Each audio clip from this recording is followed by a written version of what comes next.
Hi friends, this is Mahima. Welcome back to my YouTube channel Political Adda AU. I have a new topic for every student, be it first semester in paper 1. Like that, what is education, what is philosophy, and what is philosophical education. Let's start. What is education? शिक्षा क्या है? शिक्षा एक प्रक्रिया है जो बालक के अंदर विद्यमान क्षमताओं को बाहर निकालकर उसका परिमार्जन करके बालक को एक समर्थ प्राणी बनाता है, जिससे वो अपने जीवन में विद्यमान समस्त प्रश्नों का श्रेष्ठतम तरीके से निदान कर सके और अपने संपूर्ण व्यक्तित्व का बेहतर तरीके से सर्वोत्तम तरीके से विकास कर सके। चलिए इसे कुछ एग्जाम्पल के माध्यम से समझते हैं। पहला, एक जड़ में एक बीज के अंदर अपने आप को एक पौधा बनाने की क्षमता ऑलरेडी होती है। हम मानव उसको खाद, बीज और बेहतर वातावरण देकर उसके विकास में सहायक बनते हैं ताकि वो समाज के लिए एक उपयोगी पौधा बन सके। दूसरा एग्जाम्पल, गौतम बुद्ध। वह ज्ञान अर्जन करने के लिए नहीं गए थे, बल्कि वह अपने अंदर की क्षमताओं को जागृत करने के लिए, अपने ज्ञान को प्रकाशित करने के लिए ध्यान को माध्यम बनाकर अपने आप को समाज को के लिए उपयोगी बनाने के लिए गए थे।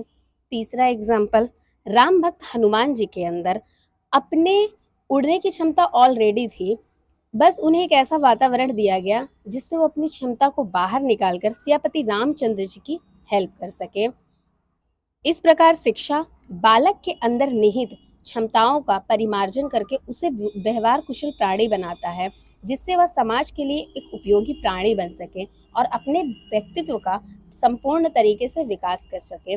चलिए शिक्षा को और बेहतर तरीके से समझने के लिए शिक्षा की प्रकृति को समझते हैं। पहली प्रकृति, शिक्षा जीवन पर्यंत चलने वाली प्रक्रिया है, अर्थात शिक्षा बालक गर्भावस्था से लेकर मृत्यु तक शिक्षा के माध्यम से सीखता है, समझता है और अपने आप को एक बेहतर प्राणी बनाता है। शिक्षा जो है एक कंटिन्यू प्रोसेस है।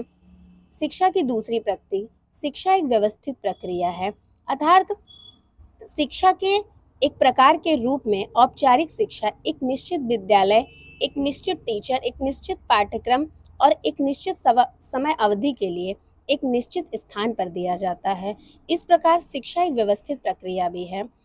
शिक्षा व्यक्ति और समाज के लिए एक विकासात्मक प्रक्रिया भी है। चूंकि व्यक्तियों से ही समाज का निर्माण होता है और शिक्षा से जब एक व्यक्ति का सर्वोत्तम सर्वांगीण विकास होता है तो आगे चलकर यह समाज का भी सर्वोत्तम रूप से उपयोगी साबित होता है और समाज के लिए भी फायदेमंद होता है और समाज का भी विकास होता है। शिक्षा एक गतिशील प्रक्रिया है, अर्थात मानव औपचारिक रूप से, अनौपचारिक रूप से और निरौपचारिक रूप से जीवन पर्यंत शिक्षा से लाभान्वित होता रहता है। शिक्षा व्यवहार में संशोधन की प्रक्रिया है। शिक्षा मानव को व्यवहार कुशल प्राणी बनाता है और ऐसा प्राणी बनाता है कि वो समाज के प्रत्येक परिस्थिति में खुद समन्वित हो सके और अपने व्यक्तित्व का अच्छे से विकास कर सके। शिक्षा एक सार्वभौमिक प्रक्रिया है। शिक्षा एक सार्वभौमिक प्रक्रिया है, अर्थात प्रत्येक देश काल परिस्थितियों में सीखने सिखाने की प्रक्रिया चलती रहती है। शिक्षा एक सक्रिय प्रक्रिया है और शिक्षा की आठवीं प्रकृति है, शिक्षा एक व्यापक प्रक्रिया है।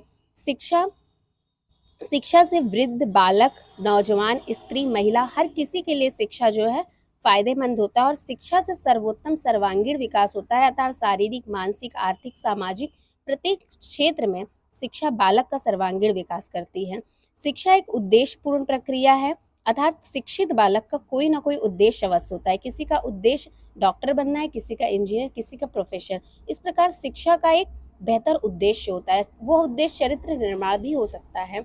शिक्षा एक सामाजिक प्रक्रिया है, क्योंकि प्रत्येक मानव सामाजिक है और प्रत्येक मानव की समस्त आवश्यकताएं समाज में ही पूर्ण होती हैं और मानव एक सामाजिक प्राणी है, इसलिए शिक्षा भी एक सामाजिक प्रक्रिया है।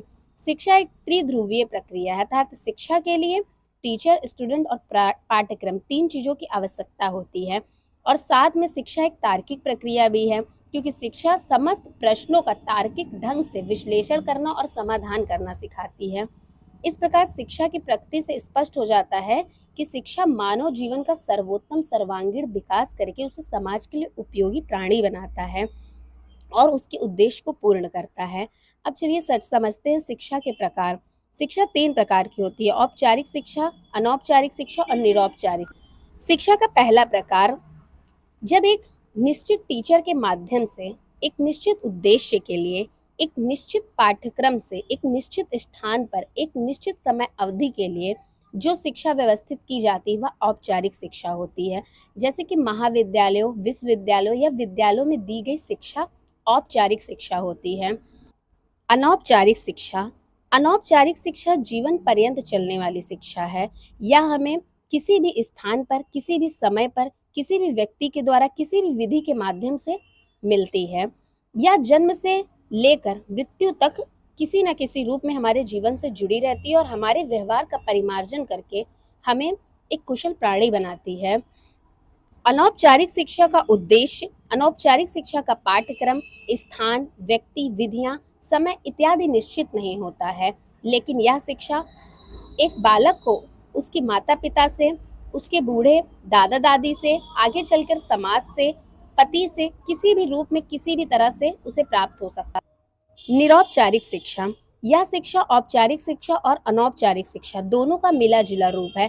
इस शिक्षा व्यवस्था में औपचारिक शिक्षा की कुछ विशेष विशेषताएं, जैसे निश्चित समय, निश्चित उद्देश्य, निश्चित पाठ्यक्रम, निश्चित स्थान, निश्चित व्यक्ति के द्वारा दिया जाता है। किंतु इसकी एक खासियत है कि ये लचीली शिक्षा व्यवस्था है, यानी बालक की सुविधा के अनुसार, उसकी आवश्यकताओं के अनुरूप होता है। बालक किसी भी समय पर किसी भी तरह से इस शिक्षा को ग्रहण कर एक सार्थक और उपयोगी प्राणी बन सकता है। आइए अब आगे समझते हैं व्हाट इज फिलॉसफी। दर्शन क्या है? दर्शन क्या है? क्या है का सत्यवादी और नैतिक खोज ही दर्शन है। इसमें खोज किया जाता है सत्य का, और किसके द्वारा किया जाता है? अंतर्द्वंद के द्वारा। और आसान शब्दों में समझते हैं, मानव प्राणी के समक्ष जब भी कोई समस्या उत्पन्न होती है तो उसके समाधान के लिए हमारे अंदर एक जिज्ञासा पैदा होता है कि हम कैसे भी करके उसका समाधान करें। इसके लिए अनेक प्रकार के विचार हमारे अंदर पैदा होते हैं और उन विचारों में आपस में अंतर्द्वंद होता रहता है। तत्पश्चात कुछ विचारों का प्रयोग किया जाता है और तार्किक विश्लेषण कर कर समस्या का समाधान किया जाता है। उस समाधान या उस ज्ञान को ही दर्शन कहा जाता है। अर्थात दर्शन की शुरुआत समस्या की उत्पत्ति से होता है और समस्या के समाधान से दर्शन की प्राप्ति हो जाती है। समस्या के उत्पन्न होने से जिज्ञासा पैदा होती है उसे शांत करने की, और फिर विभिन्न प्रकार के विचार होते हैं, आते हैं, और उसमें अंतर्द्वंद होता है। उन अंतर्द्वंदों के पश्चात जो भी विचार होते हैं उसका प्रयोग किया जाता है और प्रयोग के आधार पर जो भी ज्ञान प्राप्त होता है या जो भी उसका समाधान प्राप्त होता है वह दर्शन कहलाता है। शिक्षा दर्शन क्या है? सबसे पहले शिक्षा, हम जानते हैं कि शिक्षा के द्वारा व्यक्ति की क्षमताओं का विकास होकर, उसका परिमार्जन होकर समस्याओं से निपटने के लिए उसे योग्य बनाती है। और दर्शन, दर्शन जो है वो समस्याओं का तार्किक विश्लेषण कर कर सिद्धांत का निर्माण करती है। अब शिक्षा और दर्शन जी क्या करते हैं? शिक्षा के अंतर्गत विद्यमान समस्त समस्याओं का दर्शन के माध्यम से समाधान किया जाता है। जैसे शिक्षा का तत्कालीन अर्थ क्या होगा, शिक्षा का उद्देश्य क्या होगा, शिक्षा का पाठ्यक्रम क्या होगा, शिक्षा की विधि क्या होगी, अध्यापक क्या होंगे, शिक्षार्थी कैसे होंगे, विद्यालय कैसा होगा, अनुशासन क्या होगा। ये तमाम प्रश्न जो शिक्षा के क्षेत्र में हमेशा विद्यमान रहते हैं और प्रासंगिक रूप से इनमें कुछ ना कुछ समस्याएं पैदा होती रहती हैं।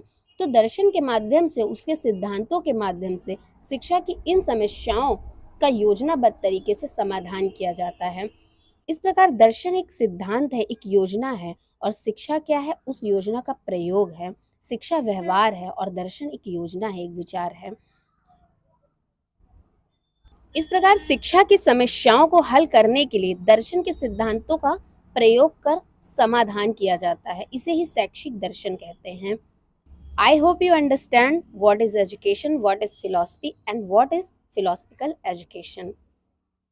अगर आपको मेरा मेरा पढ़ाया हुआ तरीका पसंद आता है तो प्लीज़ मेरे चैनल को सब्सक्राइब कीजिए और फिर मिलते हैं एक नए टॉपिक के साथ। धन्यवाद।